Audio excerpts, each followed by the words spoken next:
Hello friends, how are you? This is Devi and welcome back to my channel. So in this video I present to you a small garden decoration idea. So garden wall decoration. In addition to colorful plants on your garden border, you can fence the wall with them too.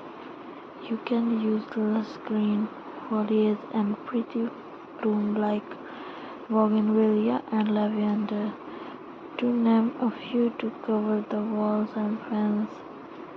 A botanical backdrop against the garden tea table or sitting areas. Garden ornament.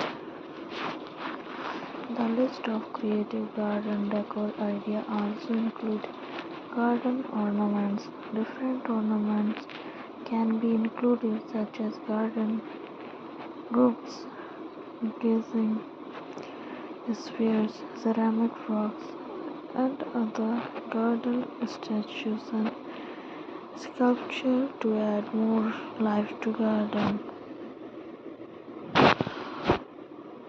Wall planters. If you have a small garden area, wall planters on the home wall are ideal small garden decoration ideas. You can grow a variety of items in these planters, including herbs, flowers, and vegetables.